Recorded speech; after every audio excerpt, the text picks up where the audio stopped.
नमस्कार, मैं हूं आशीष चित्रांशी और आप देख रहे हैं the news launcher. Hot topic with Hemant Tatri. Rahul और प्रियंका महाकुंभ में आएंगे, मोदी का पता नहीं है।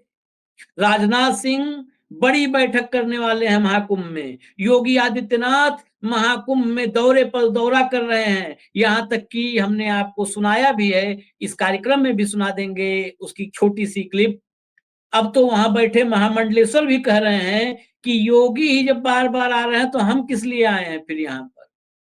यहाँ कोई व्यवस्था नहीं है, न लेटरिन की व्यवस्था, न पानी की व्यवस्था, न बिजली की व्यवस्था, न सोने की व्यवस्था। कोई व्यवस्था ढंग की नहीं है। अफसरों से बोलो तो कहते हैं योगी जी आए हैं, आपका काम बाबा बाद में हो जाएगा। तो बाबा भी परेशान हो कहे कि जब वही बार बार आए पड़े हैं तो हम लोग फर्जी में आए हैं इस महाकुंभ में। खैर, बाबा से कहानी थोड़ी जुदा है राहुल और प्रियंका की। राहुल और प्रियंका कुंभ में आएंगे तो फिर मोदी जी क्या करेंगे, क्योंकि अब तक तो इंफॉर्मेशन है नहीं। सारी इंफॉर्मेशन जिसके पास है उसको जोड़ लेते हैं चर्चा में। हॉट टॉपिक विद हेमंत अत्री। तो हेमंत भाई जुड़ गए हैं, स्वागत है हेमंत जी। क्या है इंफॉर्मेशन, पहले सीधे हम खबर पे चलते हैं। पहले खबर बाद में विश्लेषण। क्या खबर है राहुल प्रियंका को लेकर के? ये खबर अभी तक कहीं नहीं है। आशीष जी, जो मेरी बातचीत हुई उनके ऑफिस में, जो कांग्रेस पार्टी के सोर्सेज हैं, उन्होंने इस बात को लगभग कंफर्म कर दिया है कि उन दोनों का आने का कार्यक्रम है। फाइनल प्रोग्राम अभी तय नहीं हुआ है, तो कोई टेंटेटिव डेट उस शक्ल में नहीं है। वो जिस तरीके, क्योंकि सिक्योरिटी लाइजनिंग बहुत होती है इसमें, सिक्योरिटी वाले जिस दिन का कहेंगे, ये जिस दिन का कहेंगे, तो उन दोनों को मैच करके करना पड़ेगा। और राहुल गांधी की जहां तक धार्मिक आस्था का सवाल है, वो तो आपने देख ही ली। वो कैलाश मानसरोवर की पैदल यात्रा करके आए, केदारनाथ के अंदर समय लगा के आई जाकर के पैदल। तो उनका जो शिव भगत का जो एक है, भारतीय जनता पार्टी कुछ भी बोलती रहे उससे कोई बहुत फर्क नहीं पड़ता है। उनकी जो आस्था है उसको कोई कुछ भी कहता रहे, उनको उस बात से कोई फर्क भी नहीं पड़ता। तो क्लियर इंडिकेशन जो वहां पर कांग्रेस सेवा दल के लोग हैं प्रयागराज में, उनको एक मैसेज चला गया है कि they are bound to come. दोनों आ रहे हैं और किसी भी दिन आएंगे, आपको समय जल्दी सूचित कर दिया जाएगा। इस बात की कंफर्मेशन है। तो आप कंफर्टेबली कह सकते हैं कि राहुल और प्रियंका इस कुंभ में जाएंगे, महाकुंभ में। और मोदी जी का अभी तक, जैसा आपने कहा, कोई कार्यक्रम उस शक्ल में ना तो कोई प्रपोजल है एज ऑफ नाउ, और ना किस तरीके का आने का भी कोई कार्यक्रम फाइनल हुआ है जी। लेकिन ये अभी आपने सेवा दल का जिक्र किया, सेवा दल का जिक्र किया तो मुझे फिर अब यहाँ से एनालिसिस पार्ट नजर आने लगा। सेवा दल के शिविर में आएंगे कुंभ में, तो सेवा दल के शिविर में जाएंगे, वहीं जो है जो भी वक्त गुजारेंगे वहीं पर गुजारेंगे, चर्चा भी करेंगे। सेवा दल आज की तारीख में राजनीति को कवर करने वाले लोग भी और राजनीति को समझने वाले, खुद को तमाम राजनीतिक पंडित कहने वाले लोग भी शायद सेवा दल को नहीं समझ पाएंगे आज के दौर में। सेवा दल कांग्रेस के लिए वो उसकी महत्ता इतनी बड़ी थी, जो महत्ता मुझे लगता है संघ की भाजपा के लिए उससे ज्यादा ताकतवर सेवा दल हुआ करती थी। सेवा दल की ताकत, जहां पर विपदा वहां पर सेवा दल। और ये सेवा दल जो ग्रास रूट लेवल पर कांग्रेस की सबसे बड़ी ताकत थी, वो सेवा दल थी। क्या सेवा दल के शिविर में जाना, कुंभ में सेवा दल की मौजूदगी, सेवा दल के शिविर की मौजूदगी, और वहां प्रियंका और राहुल का जाना, ये क्या दूर की एक राजनीति का भी हिस्सा है? क्योंकि अगर सेवा दल मजबूत हो गई तो बार बार बात आ रही है, अभी शरद पवार ने भी कहा कि संघ जैसा डेडिकेटेड एक चाहिए, जिसके पास डेडिकेटेड कार्यकर्ता हो। तो सेवा दल से बेहतर कुछ हो नहीं सकता इस देश में। अगर संघ के सामने समानांतर खड़ा करना है, बिना नफरत वाला कोई संगठन, बिना ध्रुवीकरण पोलराइजेशन के पीछे जाने वाला संगठन, बिना इस देश के जो है अमन चैन के ढांचे को, सेकुलर ढांचे को चोट पहुंचाए बगैर काम करने वाला संगठन, इस देश की एकता को और मजबूत करने वाला संगठन, तो सेवा दल से बेहतर मुझे नजर नहीं आता। क्या कुछ ऐसा भी छिपा हुआ है इस संगम में? देखिए, कोई भी नेता जब जाता है तो निश्चित तौर पे अपने संगठन तो उसकी नजर में रहता ही है। उनका जो मेन कार्यक्रम है वो बेसिकली संगम में जाके डुबकी लगाने का है, साधु महात्माओं से संवाद करने का है, आपस में जो एक होता है जिससे आशीर्वाद लेने का है। उसके बाद जो आपने कहा प्रवास, जो इतनी देर, थोड़ी बहुत देर के लिए रहेगा, या विश्राम जिसको आप कह लीजिए, उसमें है। और उसके अलावा जो आम लोग आए हैं देश के अलग अलग हिस्सों से, उनसे भी बातचीत का उनका टेंटेटिव प्रोग्राम अभी बना है दोनों का। तो उसमें से वो कितना सिक्योरिटी के कारण सुरक्षा इतनी जबरदस्त होगी, और सिक्योरिटी एजेंसीज मना भी कर सकती है, मुझे तो ऐसा भी लगता है, क्योंकि जिस तरीके की भीड़ और सब व्यवस्थाएं हैं। लेकिन चूंकि देश के लीडर ऑफ अपोजिशन है, तो अब एक संवैधानिक रुतबा भी है उनका, तो उनको मना करने से पहले भी 10 बार सोचना पड़ेगा सरकार को, क्योंकि उसका तो नेगेटिव मैसेज चला जाएगा। तो कुल मिलाकर के जो अगले साल जो विधानसभा का चुनाव होना है उत्तर प्रदेश के अंदर, इसका कहीं ना कहीं उसके ऊपर भी एक बियरिंग है, कोई माने या ना माने। मतलब ये नहीं है कि राहुल गांधी उसको करने जा रहे हैं, लेकिन बियरिंग उसकी भी आएगी, क्योंकि आपने देखा होगा कि जिस तरीके से इन्होंने प्रचार किया था कि भाई जो राम मंदिर का उद्घाटन था उसमें वो नहीं आए, फला नहीं आए, ये नहीं आए, तो बड़ा स्पष्ट कहा गया था कि शास्त्रों के अनुसार, जैसा शंकराचार्य जी ने कहा है, जब मंदिर पूरा हो जाएगा तब हम निश्चित तौर पर वहां आएंगे, और इस तरीके का उन्होंने शंकराचार्य वाली ही लाइन ली थी सब तरीके से। तो अब जब ये तो क्योंकि 12 साल में एक बार आने वाला अवसर है, राहुल गांधी फिजिकली बहुत जबरदस्त फिट है, पता है आपको, एजाइल है, तो उनको वहां जाने में, स्नान करने में किस तरह की कोई परेशानी है ही नहीं, तो वो जाएंगे वहां पर, और वो जितने भी जो चीजें हैं उस यात्रा के दौरान, वो आशीर्वाद लेने से लेकर के, संगम से लेकर के, लोगों से मिलने से लेकर के, सेवा दल को लेकर के, वो हर एक चीज होगी। और आपने बहुत सही कहा, जो सेवा दल था ना, अगर सेवा दल के आप पूरी लिगेसी देखेंगे तो जनता के साथ कांग्रेस का जो कनेक्ट की सबसे मजबूत तार थी वो सेवा दल ही था। सुख में, दुख में, बीमारी में, किसी भी तरीके की विपदा में, जैसा आपने कहा, हर चीज में सेवा दल आम आदमी के परिवार के हिस्से की तरह वो वर्कर होते थे। लेकिन over a period of time जो सत्ता की बुराइयां होती है, सत्ता की जो बीमारियां होती है, वो कांग्रेस पार्टी में आई, और उसके कारण वो जन लोगों से कटती गई। किन्हीं कारणों से वो बीमारी अब बहुत तेजी से बीजेपी में भी आ रही है, धीरे धीरे सब चीजें आएंगी, संघ में भी आएंगी। तो अब तो चूंकि संघ तो आपको इसलिए दिखता है ना कि उनके पास प्रोपेगेंडा तंत्र है, उनके पास अथाह पैसा है, उनके पास संगठन की ताकत है, एक खास तरह की अंधभक्तों की भीड़ भी है जिसको वो मैनिपुलेट करते हैं अपने हिसाब से। तो उनका सिस्टम तो एक चालू अवस्था में है, और बाकी जो विरोधी दल है, उनके जितने भी सेवा दल है या बाकी जो प्रकोष्ठ है, उनको एक तरीके से पार्टी ने भी कहीं ना कहीं पीछे रिडंडेंट कर दिया। और आज की सरकार की नीतियों के कारण भी तमाम तरह के आर्थिक संकट विपक्ष के सामने है, बहुत चीजें वो चाहकर भी नहीं कर सकते। तो उन सारों के घालमेल के बीच में ये अच्छी बात है कि एक विपक्ष के नेता का वहां जाना और कम से कम लोगों से संवाद करना। मुझे लगता है कि राहुल गांधी जिस तरह के व्यक्ति हैं, जैसे कल वो एम्स में खड़े हुए थे रात को और लोगों से पूछ रहे थे जो फुटपाथ पे लेटे हुए थे, जिनकी कोई व्यवस्था नहीं थी रहने की, उपचार की, अगर उन्होंने जाके वो जो टेंट देख लिया जो आप दिखा रहे थे मुझे अभी, जिसमें वो लोग खुले में, हजारों हजार महिलाएं खुले में बैठी हुई है, हाँ, विजुअल है, कंट्रोल रूम दिखा दो साइड में विजुअल भैया। तो वो करोड़ों रुपए जो आप जिसकी आप बात कर रहे थे कि सैकड़ों करोड़ रुपए लगा दिए और ऐसी व्यवस्थाएं कर दी, तो ये महिलाएं कौन है भाई? इनके लिए व्यवस्थाएं कहाँ दिख रही है आपको? ठंड का मौसम है, 7-8 डिग्री टेम्परेचर है कुंभ में, ये खुले में बैठे महिलाएं, बच्चे बीमार नहीं होंगे तो और क्या होंगे? तो व्यवस्थाएं किसके लिए करा रखी है आशीष भाई? आपको बताना चाहिए। जो योगी जी कह रहे हैं कि इतनी अद्भुत व्यवस्थाएं हैं, ये महिलाएं तो खुले में बैठी हुई है। और जिन व्यवस्थाओं की आप बात कर रहे हैं, वो 5 स्टार के टेंट और फलाना, उसमें मैर आप थोड़ी रहेंगे, उसमें तो बड़े लोग रहेंगे। तो वोट तो इनकी मिलती है जो ये खुले में बिठा रखे हैं आपने। तो मैं तो हैरान हूं ये विजुअल्स देख करके। अगर ये तैयारी है तो ये तो बीमारी होंगे, तो बीमारी को खुला खुला निमंत्रण है। कहां से आए हैं, कैसे आए हैं? कम से कम एक छत तो दे देते इनके ऊपर, टेंट ही लगा देते हैं वाटर प्रूफ। तो ये किस तरह की तैयारियां है, ये तो भगवान ही जाने। अगर ये व्यवस्थाएं है तो फिर तो राम मालिक है भाई। नहीं, हजारों करोड़ रुपए खर्च हुए हैं। अभी तो आप ये देख रहे हो, ये तो आम जन है बेचारे, बोलेंगे नहीं, बोलेंगे तो डरते हैं। यूपी में बहुत डरते हैं लोग। अब जो है 2017 के बाद इतना तगड़ा कानून व्यवस्था हुआ है कि हर आम आदमी डरता है बोलने में। मैं महामंडलेश्वर एक है, महामंडलेश्वर को सुनवा देता हूँ, जो सुनवा दीजिए तब मैं आगे चर्चा, इसलिए क्योंकि अगला सवाल जो आपसे मैं लेने वाला हूँ वो सवाल है कि क्या राहुल गांधी का जाना, इस सबसे जो महत्वपूर्ण पॉइंट है, क्या इस कुंभ को भाजपा और संघ का महाकुंभ बनाने से रोकने के लिए राहुल गांधी जाने वाले हैं? सवाल यही करूंगा अगला। लेकिन पहले जो सुन लेते हैं योगी आदित्यनाथ पर जो बोला है महामंडलेश्वर ने, उसको सुन लेते हैं, वो जुड़ेगा इससे। चला दीजिए।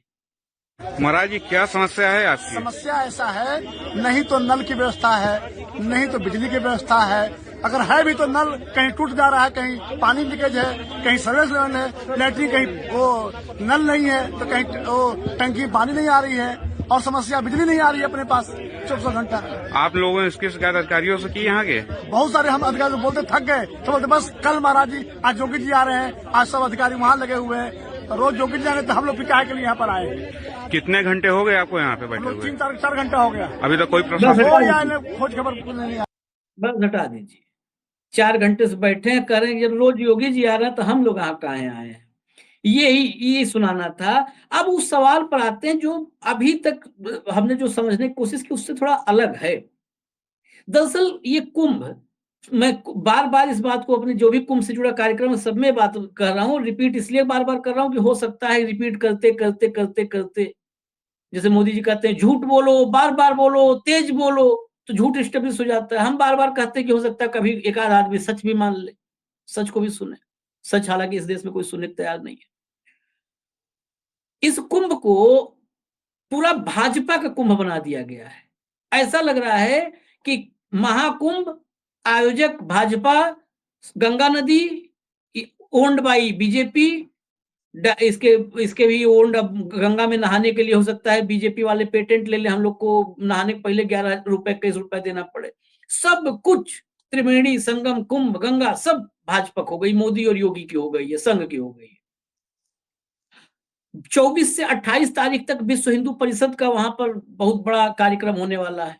22 तारीख को राम मंदिर पर वहां पर सेमिनार होगा उसी कुंभ में। मतलब जितना एजेंडा वहां पर, आदमी कहता है पुण्य, कहते हैं ना धर्म कर्म के काम में हमेशा, घर में भी हम लोग कभी धर्म का, आप इसको व्यवहारिक जीवन में उतारना, जरा सोचना, थोड़ा 30 सेकंड में लूंगा क्षमा के साथ आपसे। घर में थोड़ा कार्यक्रम कभी होता है, धार्मिक कार्यक्रम, और जैसे हम लोग हैं 10 फोन आता है, कभी उसी में क्रोध आ गया, गुस्सा आ गया, तो घर के बुजुर्ग कहते हैं भैया धर्म कर्म का काम है, गुस्सा उस्सा नहीं आज करते हैं, आज एकदम प्यार प्रेम से रहो, बच्चे को भी परिवार को भी सबको थोड़ा प्यार से होकर हैंडल करो। ये कुंभ धर्म कर्म का आस्था का काम है। आध्यात्म कहते हैं, कुंभ और आध्यात्म में जुड़े हुए हैं। उस कुंभ में सारा नफरती एजेंडा हो रहा है, सारा नफरती एजेंडा। इसलिए कर रहा हूं, अगर कोई जो मैं कहा व्यवहारिक रूप से लोग को घर में धर्म कर्म होता हो तो जानते होंगे, अम्मा दादी सब बोलती रही होंगी सबकी कि भैया गुस्सा नहीं, आज पूजा पाठ है घर में। यहाँ पे खाली खाली नफरती एजेंडा हो रहा है। क्या राहुल और प्रियंका का आना, ये राहुल का ये प्लान जो है, ये महाकुंभ के भाजपाईकरण को रोकने के लिए एक बड़ा कदम है, बड़ी प्लानिंग है क्या? देखिए आशीष भाई, भाजपाईकरण तो हो चुका है, उसको अब रोकोगे क्या? भाजपाईकरण तो अब से नहीं, कुंभ का जो बिल्डअप था, जिसको हम जर्नलिज्म की भाषा में कहते हैं, जब बिल्डअप था, उस बिल्डअप को आप देखिए क्या क्या था। पूरे देश के स्तर पर आप किसी रेलवे स्टेशन, बस अड्डे पे चले जाइए, हर जगह कुंभ ही कुंभ छाया हुआ है, हर जगह मोदी जी और योगी जी छाए हुए, कि उनसे पहले कभी कुंभ हुआ नहीं, उनके बाद भी शायद कभी नहीं होगा। ये तो इस तरीके का प्रोजेक्शन किया जा रहा है।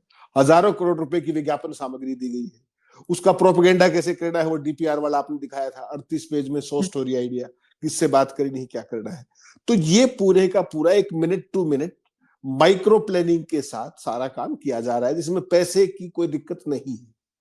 जो अगले साल विधानसभा का चुनाव है, उससे पहले धर्म और आस्था का सैलाब लाने का और एक खास पर्टिकुलर नैरेटिव बनाने का, कि देखिए पहले हम राम मंदिर में राम को लाए, राम को यही लाए, पता होगा ना आपको, याद होगा, राम मोदी जी लेके आए थे, उंगली पकड़ करके, वो दिखाया था जो आईटी सेल में, राम जी का जो बाल स्वरूप था उसकी उंगली पकड़ के जा रहे थे, और उसका भी इनको नुकसान नहीं हुआ, इनको लगा नुकसान नहीं हुआ।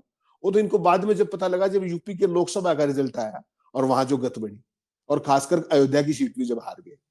बेसिकली क्या है कि जो आपने कहा कि भाजपाईकरण, कुंभ का, मौजूदा कुंभ का कंप्लीट भाजपाईकरण, और अगर उससे भी ज्यादा स्पेसिफिक्स में आप जाएं तो योगीकरण और मोदीकरण ऑलरेडी हो चुका है, ऑलरेडी हो चुका है। उसको और स्पेसिफिक कर लीजिए कि 2 व्यक्तियों के आसपास सारे का सारा इसको केंद्रित कर दिया गया है, और वही दोनों आराध्य भी है, देश के स्तर पर मोदी और यूपी के स्तर पर योगी। तमाम साजिशों षड्यंत्रों के बावजूद योगी का आज तक कुछ बिगाड़ नहीं पाए ये लोग, और योगी की स्ट्रेंथ यही है कि वो अपने धुन में काम करते हैं, वो कोई बाकी चीजों की परवाह नहीं करते। ये उनका एक अपना स्टाइल है काम करने का, उनका आरएसएस से भी कोई वास्ता नहीं है, वो तो हिंदू सेना के, तो वो तो चूंकि एक भगवाधारी है और एज उनके साथ है, उनका काम करने का स्टाइल आरएसएस को पसंद है, इसलिए बीजेपी चाहकर भी, मोदी चाहकर भी, योगी अपने अमित शाह चाहकर भी उनका कुछ बिगाड़ नहीं पाते। ये सच बात है। आपने कहा कि राहुल और प्रियंका का आने से, देखिए आज की तारीख में 2 तरह के हिंदुत्व की दुकान चला रखी गई। एक है टिपिकल हिंदुत्व, मैं आप अपने धर्म से प्यार करो, मैं आपके धर्म से प्यार करूं, अपने से करूं, बहुत ही अच्छी बात है, इसमें कहां बुराई। लेकिन इस जो पैकेज है, जो हिंदुत्व का जो पैकेज आरएसएस का है, उसमें अगर हिंदुत्व अकेला हो तो भी कोई परेशानी नहीं है। वहां के पैकेज में एक पर्टिकुलर समुदाय से नफरत फ्री है, उस पैकेज का हिस्सा है कि मैं तो महान हुई, आप देशद्रोही हो, ये उस पैकेज का हिस्सा है। लेकिन राहुल और प्रियंका का आना उस कड़ी में महत्वपूर्ण है कि जिसका प्रोपेगेंडा आईटी सेल और तमाम लोग करते हैं इनके, ये तो वो है, ये तो मौसमी हिंदू है, ये फला है, ये ढींग है, जो भी ये करते हैं। इतने इतने बड़े आयोजन के अंदर सुरक्षा की भी तमाम सीमाएं होती है, तमाम चुनौतियां होती है। उसके बावजूद आपने देखा पहले राहुल गांधी कहां गए, पैदल यात्रा उन्होंने कैलाश मानसरोवर की, तो वो तो दिखाने के लिए नहीं की थी किसी को, दिखाने के लिए कैलाश मानसरोवर यात्रा कोई करके दिखा दे। जब तक आस्था ना हो, जब तक आस्था ना हो उस दुरूह रास्ते और उस मौसम में इतनी लंबी यात्रा कोई मजाक नहीं। इसी तरीके से केदारनाथ की यात्रा की, तो बेसिकली उनका क्या है कि वो अपने हिंदुत्व, अपने धर्म में आस्था होना एक बात है, और धर्म की बिक्री करके वोट हथियाना दूसरी बात है। तो जो आप अपने धर्म के प्रति समर्पित है, मुझे इसमें कोई परेशानी नहीं, करिए। लेकिन जो नफरत वाला पैकेज है उसको डाइल्यूट नहीं होने देना चाहते ये लोग। जो आपने कहा ना ये आयोजन, ये आयोजन, ये आयोजन, उसमें वो कट्टरता परोसी जाएगी जो उसका नेगेटिव पार्ट है। तो धर्म की जो कार्यक्रम जो भी है, अब कुंभ का मेला है, इसमें मैं और आप जाएं या ना जाएं, हम इसके खिलाफ थोड़ी हो सकते हैं, हमारी तो आस्था है, कहां दिक्कत है उसमें। हम यहीं पर अपना यमुना जी का, गंगा जी का एक डाला जल हो गया स्नान, कोई खास बात नहीं है, जा पाएंगे तो जाएंगे भी। लेकिन उस सारे में किसी एक समुदाय के प्रति एक खास रवैया रख के तो आपको जो अपना कर्म है उसका भी पुण्य नहीं मिलेगा, ये नहीं सोचते ये लोग। क्योंकि इनके सारे कुंभ, इनके राम मंदिर, वो आस्था के साथ साथ कहीं ना कहीं नफरत से भी जुड़े हुए। मेरी आस्था अच्छी बात, दूसरे समुदाय के प्रति जो नफरत फैलाते हैं वो बेहद गंभीर बात है, इंक्लूसिव सोसाइटी की बात है। आप वो तो ये कहते हैं, जो मोदी जी का इकोसिस्टम है वो क्या कहता है कि अजमेर शरीफ के नीचे मंदिर है और मोदी जी वहां चादर बेचते हैं। तो ये कौन सी पॉलिटिक्स है। अब जब मनमोहन सिंह जी थे तो सोनिया जी की भी चादर जाती थी, उनकी डॉक्टर मनमोहन सिंह की भी जाती थी, कहां समस्या है उसमें। धार्मिक आस्था है, गुरुद्वारे में भी हम सब मत्था टेकते हैं, स्वर्ण मंदिर में जाते नहीं क्या, कोई भी गुरुद्वारा आता हम सिर झुकाते। तो ये तो एक ब्रॉडर जो हिंदुस्तानी जो आदमी है, कोई भी आदमी, आज 2014 से पहले we were all peace loving people, शांति प्रिय लोग थे। अब हमें ये नफरत सिखाई गई है कि देखिए उनके प्रति आपको जो है वो दृष्टि रखनी। उस सारे में राहुल गांधी का जाना एक अच्छी बात इसलिए है कि कल को ये कहेंगे जो प्रचार करते हैं कि तो वहां भी नहीं गए थे राम मंदिर में, उस सारे को एक न्यूट्रलाइज खुद ही हो जाएगा, लोग देख भी लेंगे। और राहुल गांधी जहां भी जाते हैं उनकी पूजा अर्चना देखिए आपने, केदारनाथ में जिस तरीके से बाबा जी से वो संवाद कर रहे थे, घंटों वहां पर रुके। तो वो मोदी जी तो अगर वहां गुफा में भी गए थे तो आपको ध्यान होगा पूरे कैमरा सेट लगे हुए थे, कितनी जबरदस्त उनका लाइव किया था। उनकी साधना भी लाइव थी आशीष भाई, घंटों तक पूरे नेशनल चैनल समझ में नहीं आता। कई बार मैं हेमंत भाई बताऊं, मैं समझ नहीं पाता जब मोदी जी जाते हैं कि ये तपस्या करने गए हैं कि संजय लीला भंसाली के सेट पे गए हैं। कई बार कंफ्यूज हो जाता हूँ, ये हकीकत है। लेकिन एक आखिरी टिप्पणी आपसे, ये ठीक है आपने कहा कि नैरेटिव ये जो बनाने का कि कुंभ में भी नहीं आए जो है राहुल खान, बहुत सारे कमेंट में लिखते हैं ना, हम लोग के कमेंट में लिखते हैं, बहुत सारे लिखते हैं वो जो बिल्कुल कट्टरपंथी अंधभक्त हैं, लिखते हैं राहुल खान के दलाल। तो जो है मैं वही कहा कि कहेंगे कि राहुल खान नहीं आए महाकुंभ में भी। लेकिन इसमें एक और भी एंगल ये है, ये खाली कुंभ में जाने से इससे मुक्ति नहीं मिल जाएगी कि कुंभ में गए तो कोई नहीं लिखेगा। यहाँ पे तो है चिट भी मेरी, पट भी मेरी, और अंटा और घंटा भी मेरा है। यहाँ पे वो भी नहीं देते, लोग कहते हैं कि चिट भी मेरी, पट भी मेरी, अंटा फलाने, या वो भी मेरा है, सब कुछ कुछ नहीं देना होना। ये बाकायदे जो आपने कहा, इसमें क्या अब एक रोजगार क्रिएशन नहीं कर रहे हैं राहुल गांधी। ये थोड़ा तंज व्यंग का विषय है, इसको गंभीर ना लें दर्शक। मुझे लगता है अगर वो कुंभ में जा रहे हैं तो रोजगार क्रिएट कर रहे हैं। ये 1-1.5 रुपए वालों का देखिए आप, उनको काम मिल जाएगा। अब वो बताएंगे कि जो है ये कुंभ में जाने का ड्रामा क्यों कर रहे हैं, कोई कहेगा मोदी योगी से डर गए। मतलब अब बाकायदे जो स्क्रिप्ट लिखते हैं आईटी सेल में, वो उनको स्क्रिप्ट लिखने वालों को झूठी स्क्रिप्ट लिखने का मौका मिलेगा, उसको प्रसारित करने का उस आईटी सेल के जो झुंड में शामिल लोग हैं उनको मौका मिलेगा। क्या एक रोजगार नहीं क्रिएट कर रहे हैं जाते जाते? नहीं, अगर आप उसको लाइटर टोन में देख रहे हैं तो वो काम तो हम भी कर रहे हैं। हमने अगर ये खबर ब्रेक ना की होती अभी, तो उनको तो पता हाँ। 2 दिन बाद लगना था, तो उनका बेचारों हाँ। का आज से ही मीटर डाउन हो जाएगा, वो आज से ही कुतरक ढूंढने शुरू कर देंगे। तो शुरुआत तो आपने की है ना, क्लू तो हमने दे दिया।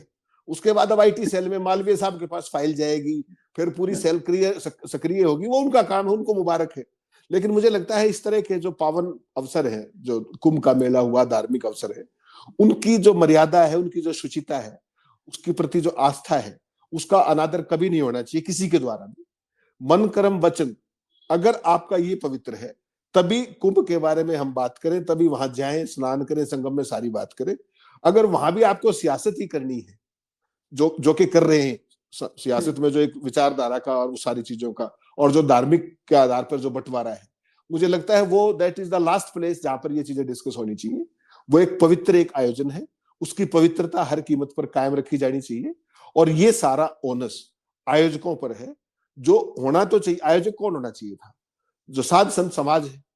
आयोजक होगी यूपी की सरकार, डीपीआर, मुख्यमंत्री, चलो वो भी मुबारक। कम से कम सरकारी पैसे से धार्मिक विभाजन की कार्रवाई वहां पर ना हो, इतना आग्रह सभी आयोजकों से हमारा विनम्र जरूर है।